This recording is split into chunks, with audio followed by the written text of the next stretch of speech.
30년 내가 밥 한 숟가락 아껴가며 남편과 함께 허리띠 졸라매며 모아온 돈이었습니다. 아이들한테 손 벌리지 않으려고, 병원비 하나쯤은 스스로 감당하려고 내가 나를 위해 지켜낸 마지막 자존심이었습니다. 그런데 단 하루 만에 그 모든 게 사라졌습니다. 낯선 목소리가 다정하게 속상했죠. 어르신 계좌가 위험합니다. 지금 옮기셔야 안전합니다. 그 순간 나는 믿었습니다. 친절한 목소리 뒤에 숨어있는 칼날을 나는 알아차리지 못했습니다. 통장이 텅 비어버린 날 내 가슴도 텅 비어버렸습니다. 30년의 세월이, 30년의 희망이 순식간에 증발해버렸습니다. 경찰에 가도 누구에게 말해도 돌아온 건 냉정한 한마디뿐이었습니다. 흔한 수법입니다. 잡기 어렵습니다. 그 말에 나는 완전히 무너져 내렸습니다. 그런데 내 삶은 그렇게 끝나지 않았습니다. 나는 단순한 피해자로 남지 않았습니다. 내 눈과 귀가, 내 마지막 자존심이 그들의 거짓을 무너뜨릴 무기가 되었습니다. 이건 내 눈물로 시작했지만 결국 내 복수로 끝난 이야기입니다. 나는 올해 72이다. 내가 살아온 세월 동안 모아둔 돈이 통장 속에 고스란히 있었다. 남편이 세상을 떠난 뒤에도 나는 그 돈을 지키며 버텼다. 아이들에게 짐이 되지 않으려, 혹여 내가 아플 때 내 두 발로 해결하려 이 돈만은 절대 손대지 않았다. 내 노후의 마지막 자존심이자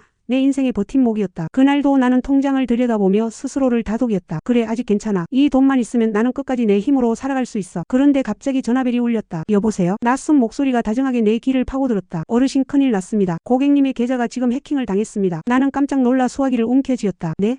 해킹이라고요?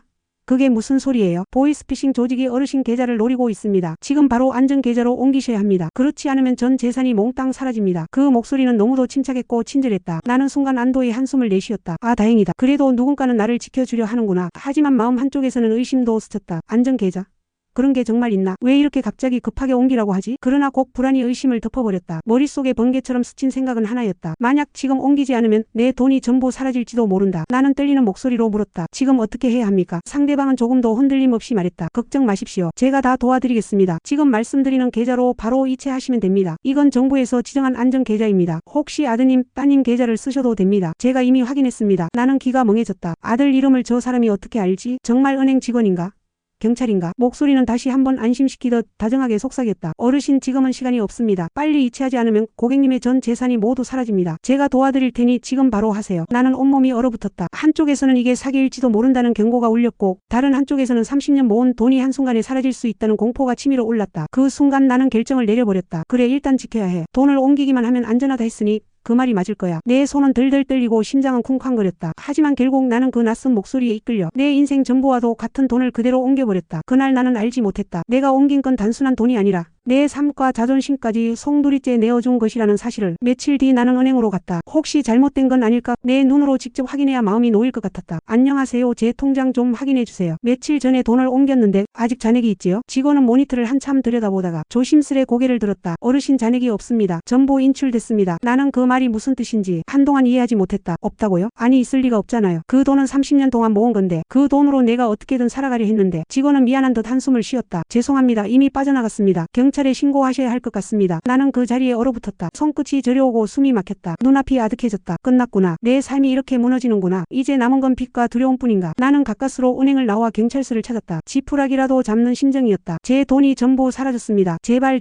좀 찾아주세요. 이건 제 마지막 희망이었어요. 그러나 돌아온 답은 차가웠다. 어르신, 요즘 흔한 수법입니다. 잡기 어렵습니다. 신고 접수는 하겠지만 기대는 하지 마십시오. 나는 경찰관의 무심한 얼굴을 바라봤다. 흔한 수법? 그래서 괜찮다는 건가? 흔하니까 내 인생이 무너져도 아무렇지 않다는 건가? 내 다리는 휘청거렸고 마치 세상이 나를 밀쳐내는 것 같았다. 나는 이제 어디로 가야 하지? 누구도 내 손을 잡아주지 않는데 이 고통을 어떻게 견뎌야 하지? 눈물이 흐르는데도 누구도 닦아주지 않았다. 나는 깨달았다. 돈이 사라진 것보다 더 아픈 건 세상이 나를 외면한다는 사실이었다. 그날 나는 처음으로 내 노후가 송두리째 무너졌음을 실감했다. 나는 며칠 동안 집안에서 아무것도 하지 못했다. 밥상을 차려도 숟가락이 손에 잡히지 않았다. 밤이면 눈물이 베개를 적셨다. 이제 끝이구나. 30년 동안 쌓아온 게 하루 만에 사라졌으니 무슨 낯으로 아이들을 보나. 나 혼자 어떻게 살아가지? 나는 거울 속에 비친 내 얼굴을 보며 중얼거렸다. 불쌍하다, 한심하다. 내 스스로를 욕하면서도 눈물은 멈추지 않았다. 그러던 어느 날 나는 잠깐 바람을 쐬려고 골목에 나섰다. 그때 옆집 박씨가 나를 보고 말했다. 아줌마, 무슨 일 있어요? 요즘 얼굴이 말이 아니네. 나는 고개를 떨군 채 겨우 대답했다. 박씨, 나 전 재산을 다 잃었어. 사기꾼한테 속았어. 이제 나는 아무것도 없어. 박씨는 잠시 침묵하더니 낮게 말했다. 놈들은 흔적을 남깁니다. 아줌마, 겁먹지 마시오. 싸워야 지킬 수 있어요. 나는 그 말을 듣고도 한동안 아무 대답을 하지 못했다. 싸운다고?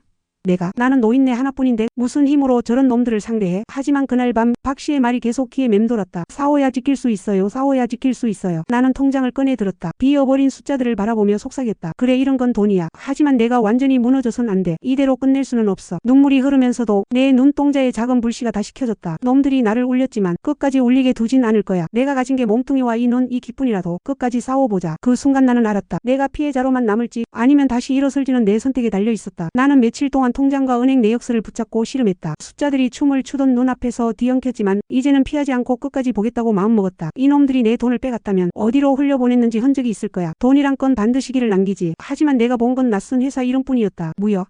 이런 회사가 있었던가? 나는 곰곰이 중얼거렸다. 내 평생 장사하며 살았는데 이런 이름은 들어본 적이 없는데. 바로 그때 옆에서 박씨가 내 손에 있는 내역서를 힐끗 보았다. 이거 유령 계좌 냄새가 나네. 이 패턴 봐요. 똑같은 금액이 며칠 간격으로 빠져나갔잖소. 놈들이 세탁용으로 자주 쓰는 수법이지. 나는 그 말을 듣고 가슴이 철렁 내려앉았다. 역시 이건 평범한 거래가 아니구나. 내가 당한 게 그냥 실수도 우연도 아니야. 나는 용기를 내서 말했다. 그럼 우리가 이 주소라도 찾아가 보면 되지 않겠어요? 이대로 가만히 앉아있으면 나는 그냥 울다 죽을 거예요. 박씨는 한숨을 내쉬며 고개를 끄덕였다. 조소. 하지만 무모하면 안 돼요. 놈들이 어떤 자식들일지 모르니까. 그날 오후 나는 낯선 골목길에 서 있었다. 내 손에는 주소가 적힌 쪽지가 구겨져 있었다. 심장은 미친 듯이 뛰었고 한 걸음 내딛는 게 이렇게 두려운 건 처음이었다. 내가 여기까지 와서 뭘 할 수 있다고. 그냥 집으로 돌아갈까? 하지만 동시에 속에서 또 다른 목소리가 울렸다. 아니야, 이대로 포기하면 평생 울면서 살아야 해. 아이들 얼굴도 못 보고 죽을지도 몰라. 나는 떨리는 발걸음을 옮겼다. 마침내 그 주소 앞에 도착했다. 문은 굳게 닫혀 있었지만 안에서 웃음소리가 새어나왔다. 맞아, 여기에 놈들이 있어. 저 안에서 내 돈을 가지고 내 눈물을 비웃고 있는 거야. 나는 문고리를 잡았다가 이내 손을 떼었다. 아니야, 내가 지금 들어가면 잡아먹히겠지. 하지만 적어도 알았다. 여기가 놈들의 소굴이라는 걸. 나는 휴대폰을 꺼내 그 건물의 간판과 출입문을 찍었다. 손끝이 떨려 사진이 흐릿했지만 그 순간만큼은 내가 패배자가 아니라는 걸 느꼈다. 그래, 이게 시작이야. 아직은 미약하지만 이 작은 증거가 언젠가 놈들을 잡는 발판이 될 거야. 집으로 돌아오는 길 발걸음은 무겁지 않았다. 비록 싸움은 아직 시작도 못했지만 나는 이제 울고만 있는 노인이 아니었다. 그래, 이게 내 첫 반격이다. 놈들아, 기다려라. 내가 끝까지 따라가서 너희가 빼앗은 눈물의 값을 치르게 할 테니. 나는 며칠 동안 사진과 내역서를 붙잡고 잠을 이루지 못했다. 그래, 이제 실마리를 잡았어. 놈들의 은신처도 계좌도 알아냈어. 이제 경찰이 움직이기만 하면. 하지만 마음 한구석은 여전히 불안했다. 경찰이 나를 진심으로 도와줄까? 저번처럼 대충 서류만 덮어버리는 건 아닐까? 그런 생각에 사로잡혀 있던 어느 날 집 앞 골목에서 낯선 남자가 다가왔다. 어르신. 나는 걸음을 멈췄다. 남자의 시선은 싸늘했고 입가에는 비웃음이 스쳤다. 가만히 계세요. 괜히 설치다가 더 잃을 수도 있으니까. 나는 심장이 철렁 내려앉았다. 놈들이 내가 움직인 걸 눈치챘구나. 내가 주소를 찾아간 것도 사진을 찍은 것도 다 알고 있구나. 무슨 말씀이에요? 난 아무 짓도 안 했어요. 남자는 비웃음이 한 발 더 다가왔다. 좋은 말로 할 때 그만두시죠. 노인네가 괜히 발을 들이면 좋을 게 하나도 없어요. 그 목소리에 나는 숨이 막혔다. 다리는 떨렸고 눈물이 핑 돌았다. 정말 내가 잘못한 걸까? 그냥 가만히 있었어야 했을까? 나는 고개를 숙인 채 집 안으로 달려 들어왔다. 문을 잠그고 한참을 숨을 고르며 벽에 기대어 앉았다. 심장이 쿵쾅거리고 손은 식은땀으로 젖어 있었다. 놈들이 날 지켜보고 있어. 내가 뭘 하든 다 보고 있나 봐. 그날 밤 또 하나의 충격이 날 덮쳤다. 박씨가 다급히 나를 불렀다. 아줌마, 이거 좀 보세요. 나는 따라 나갔다가 그의 대문에 깊게 그어진 칼자국을 보았다. 순간 온몸이 굳어버렸다. 피도 얼어붙은 듯 차가워졌다. 놈들이 박씨까지 노리고 있구나. 이제 단순히 내 문제가 아니라 주변 사람들까지 위험에 빠진 거야. 박씨가 낮게 중얼거렸다. 놈들이 경고하는 거요. 우리를 감시하고 있다는 뜻이지. 나는 속으로 울부짖었다. 이럴 수가. 내가 싸워보겠다고 나섰는데 오히려 옆 사람까지 위험하게 만들다니. 내가 무슨 짓을 한 거지? 그날 이후 나는 집안에서도 불안에 떨었다. 창문 너머 낯선 그림자가 지나가는 것만 같았고 전화벨 소리에도 심장이 멎는 것 같았다. 이 싸움은 내가 감당할 수 없는 걸까? 놈들이 나를 끝까지 짓밟고야 마는 걸까? 나는 베개를 끌어안고 중얼거렸다. 그래도 물러설 수 없어. 이미 다 빼앗겼는데 여기서 더 물러나면 나는 아무것도 아닌 사람이 돼버려. 놈들이 원한 게 바로 그거잖아. 겁먹고 무너져서 다시는 맞서지 못하는 거. 눈물이 흐르면서도 가슴속 어딘가에서 작은 불씨가 아직 살아있었다. 두려움이 나를 올감했지만 나는 속으로 다짐했다. 그래, 겁이 나도 이제는 끝까지 가보자. 놈들이 날 울렸으니 내가 끝내 웃을 때까지 멈추지 않겠다. 나는 두려움에 떨면서도 버텼다. 놈들이 집 앞에 나타나 협박을 하고 박씨의 대문에 칼자국까지 남겼지만 나는 스스로에게 말했다. 이제 와서 물러설 수 없어. 다 잃은 인생이니 최소한 끝까지 싸워야 해. 그렇게 다짐했는데 어느 날 나는 충격적인 장면을 목격하고 말았다. 박씨가 골목 구석에서 전화를 하고 있었다. 그 목소리는 낮고 진지했다. 네, 다 처리했습니다. 곧 돈이 넘어올 겁니다. 나는 그 순간 피가 얼어붙는 것 같았다. 뭐라고?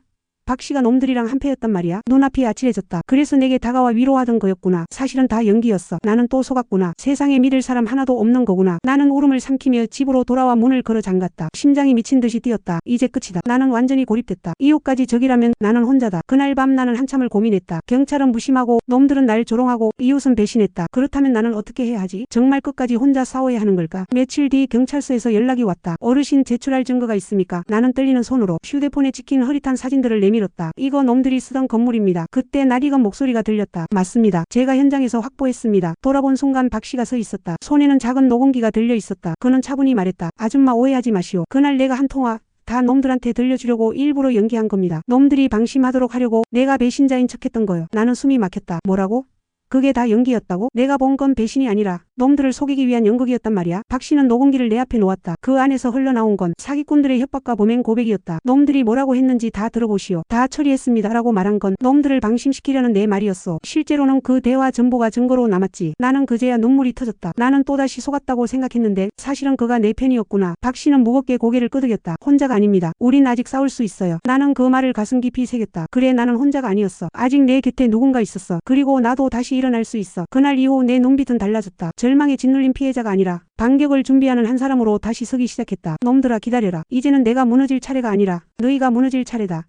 박 씨의 녹음기를 들으며 나는 처음으로 희망을 보았다. 놈들을 무너뜨릴 수 있는 증거가 손에 들어온 것이다. 나는 그제야 조금씩 숨을 돌릴 수 있었다. 하지만 마음속에서는 또 다른 의문이 떠올랐다. 이놈들이 왜 하필 나를 노렸을까? 그렇게 많은 사람들 중에서 왜 나였을까? 녹음 속에서 들려오는 놈들의 대화가 내 가슴을 찔렀다. 어르신 혼자 계시죠? 제가 다 도와드리겠습니다. 순간 등골이 오싹해졌다. 그 말 내가 처음 전화를 받았을 때 그놈들이 했던 말 그대로였다. 나는 속으로 중얼거렸다. 그래, 그들은 내 돈만 노린 게 아니었어. 내 마음을, 내 외로움을, 내 불안을 파고든 거였어. 나는 다시금 통장을 떠올렸다. 남편이 떠난 뒤 나는 그 돈을 붙잡고 살아왔다. 돈이 있어야 혼자가 아니라는 착각을 했다. 그런데 바로 그 틈을 놈들이 파고든 것이다. 어르신 혼자 계시죠? 그 질문 한마디에 나는 방심했다. 누군가 내 사정을 다 알고 나를 도와주려 한다는 그 달콤한 거짓말에 나는 속아 넘어갔다. 박 씨가 낮게 말했다. 놈들은 돈보다 더 무서운 걸 노린 겁니다. 외로움. 그게 사람을 제일 약하게 만들지요. 나는 고개를 떨군 채 대답했다. 맞아요. 돈이 사라진 건 아팠지만 그보다 더 아픈 건 내가 믿었던 친절이 거짓이었다는 거예요. 눈물이 다시 고였다. 하지만 이번 눈물은 예전처럼 무력한 눈물이 아니었다. 가슴 깊이 새겨지는 진실을 깨닫고 흘리는 눈물이었다. 돈은 다시 모을 수 있어도 믿음을 잃으면 다시는 회복하기 어렵다. 그게 놈들의 진짜 무기였구나. 나는 스스로에게 다짐했다. 그래, 다시는 속지 않겠다. 거짓된 친절이 아무리 달콤해도 나는 내 눈과 귀로 끝까지 확인할 거야. 내 외로움을 무기로 삼으려는 놈들에겐 내가 직접 싸워서 갚아주겠다. 그 순간 나는 더 이상 단순한 피해자가 아니었다. 나는 놈들의 수법을 꿰뚫어 본 증인이었고 또 다른 누군가를 지켜낼 수 있는 사람이었다. 그래, 이제 알겠다. 놈들이 훔쳐간 건 내 돈이 아니라 내 마음의 틈이었다는 걸. 하지만 이제는 끝났다. 이제부터는 내가 놈들의 틈을 파고들 차례다.